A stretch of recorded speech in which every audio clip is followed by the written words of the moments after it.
Hi, I'm Mark and I'm passionate about English, and welcome to another mini lesson.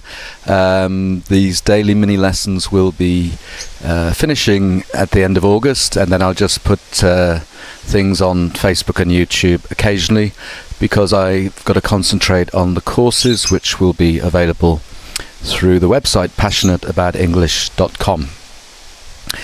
Okay, so this is just another kind of a taster. I'll be doing all sorts of different things in the lessons. There'll be 4 lessons in each course. The first course is available on the 2nd of September. There'll be interviews, questionnaires, songs, jokes, idioms, phrasal verbs, collocations, going out to different places in Britain. There'll be tips from other teachers about how to learn English. So really all sorts of things, at least 3 hours a lesson, and the 4 lessons will only cost £10. Unbelievable. Okay, so if you watched any of my mini lessons in June when I started doing this, and things have changed a lot since then, but I used to pull out an idiom, a phrasal verb and a collocation from 3 different pots without seeing them first, and then explain them. And I used to dress up or different ways, or have my bird with me or my hamster, or I did one lesson in a headstand. So they're worth checking out if you fancy, and they're usually much shorter than the recent lessons in August and July. Okay, so I still have quite a lot of idioms left in the idioms pot, so I thought I'd just finish off some of those.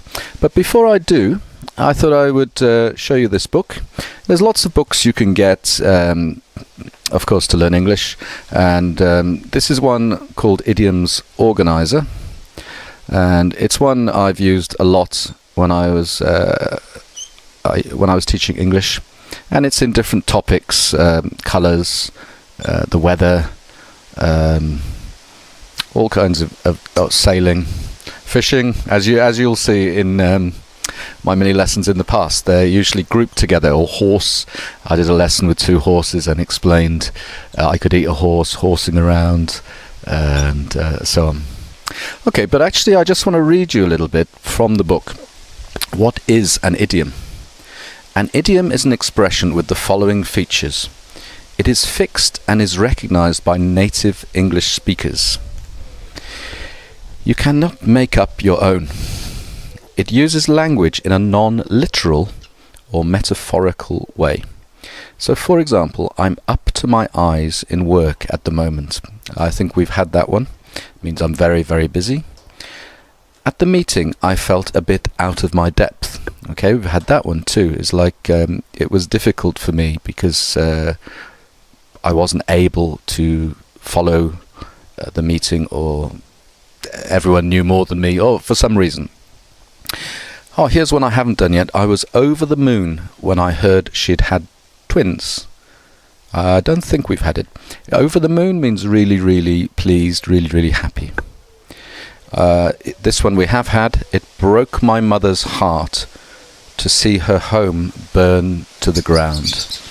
So she was very, very upset and sad.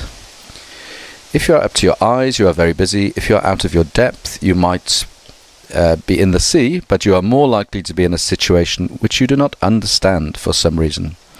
If you are over the moon, you are extremely happy about something. If something breaks your heart, you are very sad about it.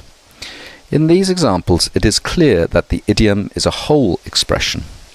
This is the traditional view of idioms, but there is a lot more language which is idiomatic. For example, there are lots of individual words with idiomatic uses. For example, the literal use, the river flooded several villages. So flood means the water moved in and caused problems. But the idiomatic use, we say the crowd flooded onto the pitch. So nothing to do with water. At the end of a football match, lots of people whoosh, went onto the pitch. So that's an idiomatic use. Okay, and yes, it's saying about metaphors. Metaphors exist in all languages. A metaphor uses one idea to stand for another idea. So, as with that word flood, but there are so many examples of this in English. And then just before I explain some idioms, first, why are idioms and metaphors so important? Firstly, they are important because they are very, very common. It is impossible to speak, read or listen to English without meeting idiomatic language. This is not something you can leave until you reach an advanced level. All native speaker English is idiomatic. Every newspaper is full of idioms and metaphors. You cannot avoid it or leave it till later. The second reason is that very often the metaphorical use of a word is more common today than its literal use. For example, we know that farmers plough their fields. So plough is when they dig them up, usually with horses or buffalo in some countries, or tractors, dig them up ready to plant things. But you can also plough through a long novel or a report. You can plough on with your work. You can plough money into a business. A lorry can plough into a row of cars. So often the literal meaning creates a picture in your mind, and this picture makes the other meanings easier to understand. And the third reason that this kind of language, idioms and metaphors is important is because it is fun to learn and use. And for me this is a really key point. Whenever I've learned, I'm not very good at languages, but I learned some Japanese, I learned some Italian, some French, and for me, and Turkish, I always want to try to learn the colourful language, because you can make people laugh and make yourself laugh. It's fun. Because there is so much to learn, anything which helps you to remember things is important, and if the language you are learning is more colourful and interesting, there is more chance that you will remember it. You will also sound more natural if your English contains more idioms. Okay, so this is really, really important. And it's easier, for example, I'm up to my ears. Okay, there's no difficult word there. You just have to learn what it means.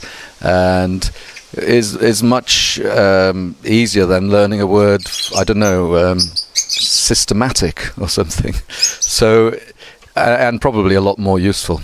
But very often to pass exams, you don't learn idioms because they're not in the exams. You learn these lists of, when I taught English in Japan, awful lists of vocabulary, which we don't use a lot of that so much. Maybe reading we will see those words, but not speaking so much, or when we listen to things.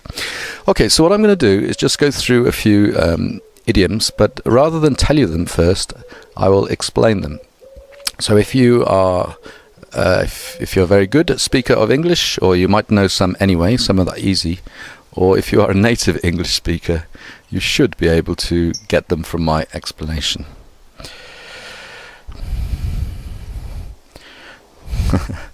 Okay, so this is when you see something and you think, oh my God, you really didn't expect to see that.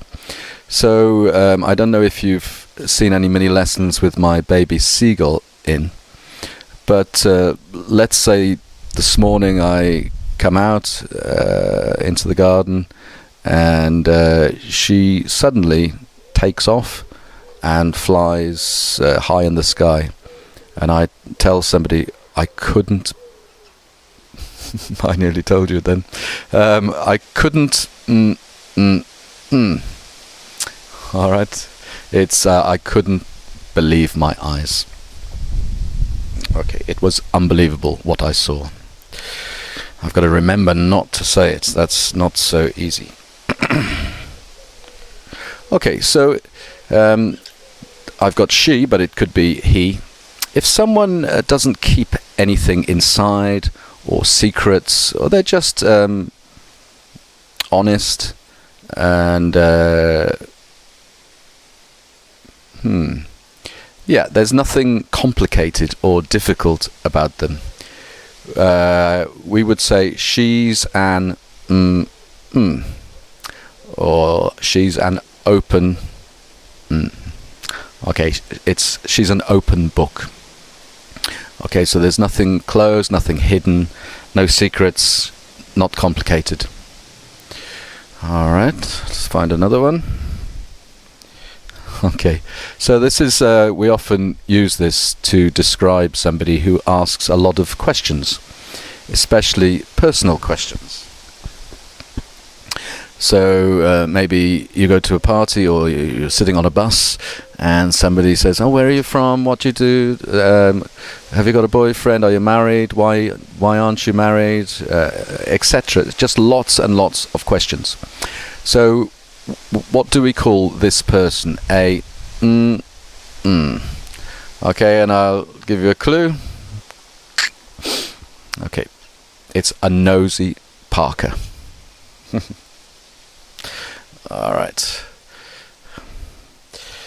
Next one.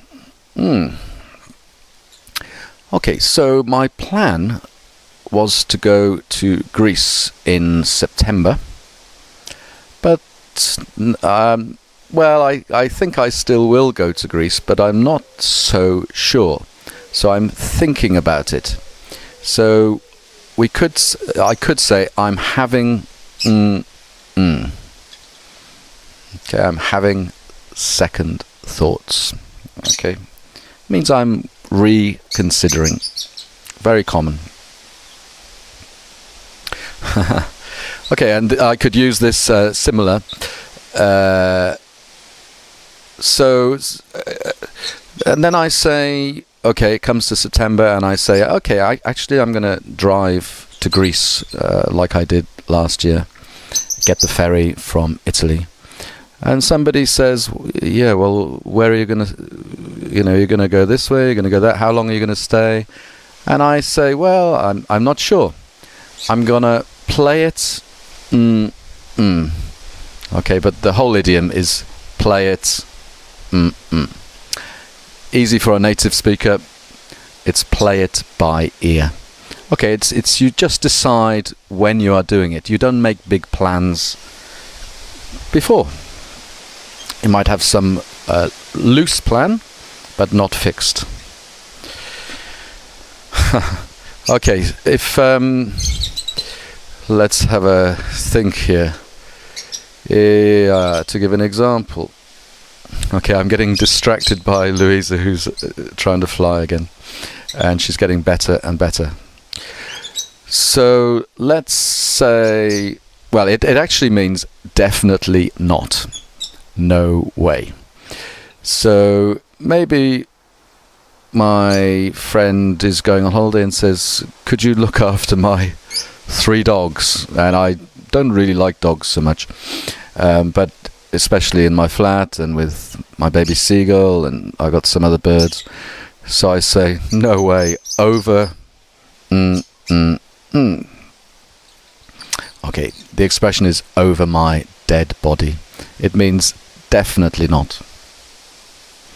Very useful. We use it a lot.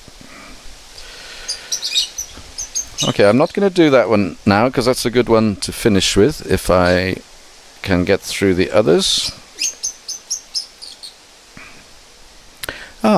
Okay. This is very, very useful. If someone says, I really need to talk to you about something, could be important or could be they want your advice or anything. But if you say, okay, tell me, we often say, I'm all... Oh yeah, it's a very simple one. I'm all ears. There are lots of idioms with ears and other parts of the body. Whoops. Okay, so I may have explained this one in another lesson. It comes from boxing. It's when you give in, or when you give in or give up.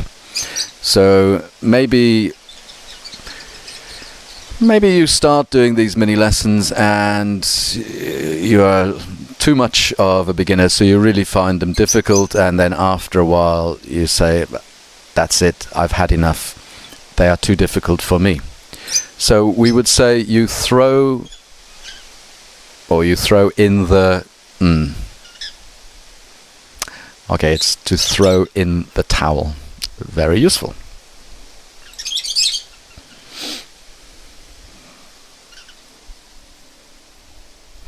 Okay.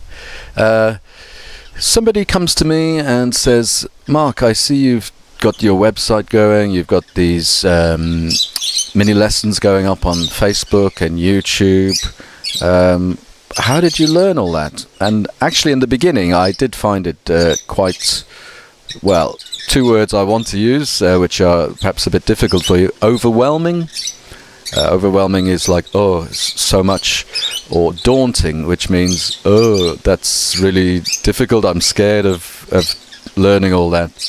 But actually it's really, really easy. So the person asking me thinks it's difficult, but I say actually it's not difficult. And well, of course I could say it's a piece of cake, or it's a doddle, or it's easy peasy. I've taught you these before. But I could also say it's not Okay, we say it's not rocket science.